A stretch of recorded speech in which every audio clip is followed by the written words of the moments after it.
Has this happened to me since then? Yes. Do I stand out there and laugh hysterically? Oh, yeah. They can't make me mad. When I'm having a bad day, I think about Tony. Tony has that. Now, Tony, by the way, has no shoes in this. I'd have to say, if I was doing this, he has a snake show in Thailand, I would have on reinforced steel outfit, but he doesn't have shoes on. Now, he does this. He does 4 shows a day. He makes $40 a day with tips doing this. Tony knows. Now, that picture's blurry because I was shaking a little bit. But he knows he's going to get bitten by that cobra once a week. So when I was traveling yesterday and I was having trouble, I didn't get angry. I thought about Tony. You know, every morning when I get up, I don't wonder if I'm going to get bit by the cobra today. And I think that this perception helps me see things differently. I think about this young man all the time. And when you end your day with a smile, you let the stress go. A lot of you take all the problems, you drag them home with you. See you tomorrow. You come home, your husband and wife, how was your day? There's my day. Deal with that day. And they'll say, what happened? Oh, I can't tell you. It's too complicated. So what do? You take it back to work. You take it back the next day. If you do nothing else with my program, I want you to do this. At the end of every day, I don't care what shift you work, I want you to treat your day the way a gymnast treats their day. At the end of the day, find a chair, sit down, 5 o'clock, do your dismount. Whew. Stuck that day.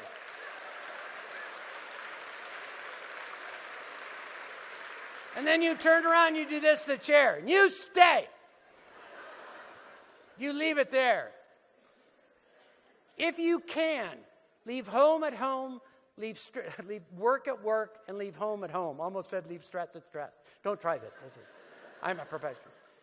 And I know that sometimes the work hours get complicated and they overlap, but the bottom line is you have to refresh and renew yourself. Do you agree?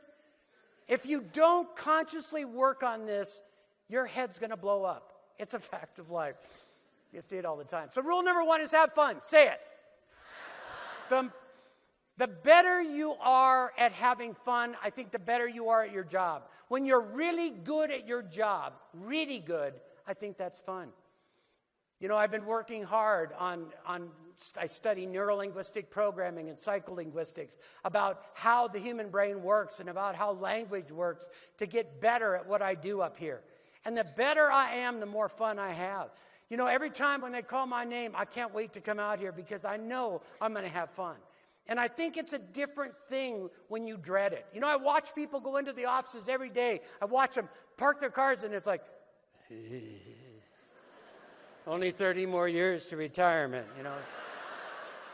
Not good for a first day.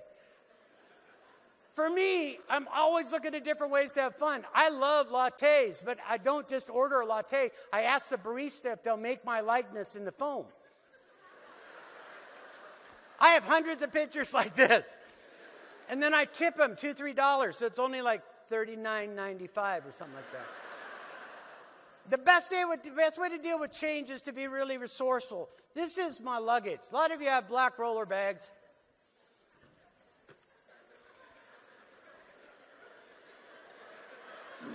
Mine is the only one that has orange chicken feet sticking out of it.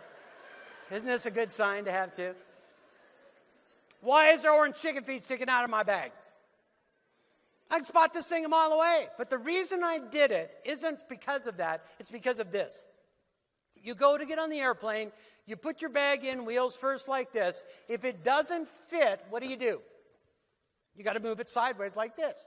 People would then come behind me, move my bag like this when I didn't see them, put their bag in, the bin wouldn't close, I'd have to check my bag. Since I put the chicken feet in there, it doesn't happen anymore. I have watched people grab the handle and just put it back.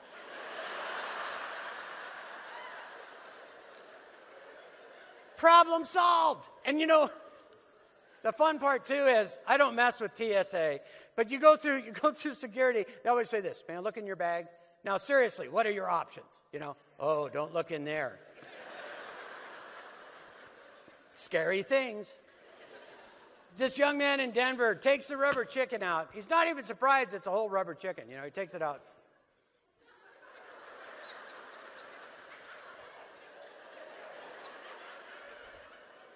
And he starts to frisk it.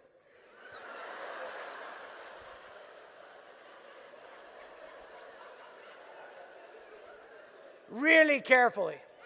I don't even know what they smuggle in chickens. But I was doing really good till he gets right about here and he does the flip.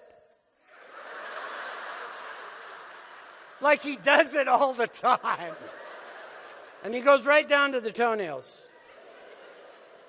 And he goes, it's clear. What happens is that we go through our days, there are a series of what? Bummers that don't make me start over. There are a series of what? And what? And with a little bit of work, you can take the bummers and turn them around. Stress is not what happens to you. Stress is based on your perception about what happens to you. Do you ever watch where the exact same thing can happen to the same people and one person gets angry and the other doesn't? It's a matter of choice. And people get angry about the weirdest things. I spoke for a group of professional secretaries, and I asked the group what caused them stress, and this lady went, the phone rang. And I said, what do? I'm a hotline operator, Bad news, Gonna happen again tomorrow. If that's your job and you get angry, you're gonna be angry every single day.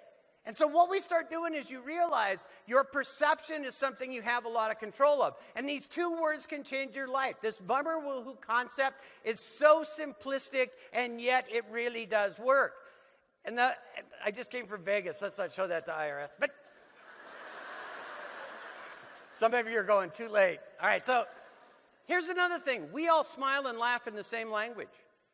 It unites us. It creates a common bond. I've spoken all around the world, and people laugh exactly the same way. It brings us together. People smile and laugh in the same language, and it connects us. And some of you are actually different communicators than others. Everybody do this. Make a circle with your thumb and finger. You don't have to touch anybody. You don't have to touch anybody, all right? Now do what I tell you to do. Put it on your chin. Put it on your chin. Put it on your chin. Put it on your chin. All right, hands down. Some of you are out there, it's on my chin. What's so funny about that? If you're a visual person, you didn't do what you heard, you did what you what? Auditory people didn't do what they saw, they did what they what? No right or wrong way to do it unless you were, But if you're a visual person, use visual things. We want to have fun. And we use this to establish our own personal brands. I want you to ask yourself, what are you known for? Are you known to fly off the hammer the minute something small happens to you? Or are you able to deal with stress? How do people perceive you? Whenever I check in a hotel, I ask for a room that's not next to the ice machine or the soda machine. Now, if you look closely, you'll notice on the far left is the soda machine, then the ice machine, and then the door to my room. It was built into my room. It stuck in 2 feet. People get ice all night long. I don't even want to know more than that. And I called the front desk. I said, I need a new room. She said, no problem. She moved me 1 floor up to the exact same situation. And I was standing outside laughing hysterically. And I called the front desk. She goes, you want to move again? I said, no, I think I caught on to this one. But here's the thing, we try. I'm not going to stand there and get angry. Is that in my life, I work to establish ways of dealing with stress, insulating myself when I can, and I've developed what I call a comic vision. You can do it too. Is that when things happen, you learn to act and not react to situational stress. I did tell you I wrote jokes. I wrote this one last night. According to new research, writing down your negative thoughts and throwing them in the trash can help a bad mood. I tried it. I'm happier, but I missed my iPad. All right, we'll keep that one. So this refresh and renew is very important because as you go through your day, as these bummers and things like that come up, you've got to let them go. Or you start stacking things one on top of another, and you become one of those people you see walking around, talk to me like that, I'll talk to you like that. Can't believe you talk to me like that. And if you ask them what happened, what do they say? Nothing. Scares the daylights out of me. We want to be able to insulate ourselves as best we can, act, not react to the situational stress. When you look at things differently, you change your perception, you create a different reality, and kindness is what we're looking for. You know, people are always looking sometimes for shortcuts, and we want to be kind to people. Humor now allows us to connect. We need to have policies that don't require employees to be unkind. You know, when they dragged that guy off that airplane, United dragged that guy off the airplane, it cost him $500 million. They could have given him $1 million cash and been ahead. But that person was just following what? Policy. We've got to be aware of it. Create policies that treat customers with kindness, train employees to be kind, promote acts of kindness, give negative social media nowhere to go. You know, if somebody does say something rude or obnoxious, address it. Don't just try to ignore it. We want people to feel good. We want people to be treated with kindness. Maya Angelou said, I've learned that people will forget what you said, they'll forget what you did, but they will never forget how you made them feel. And I think this is incredibly important.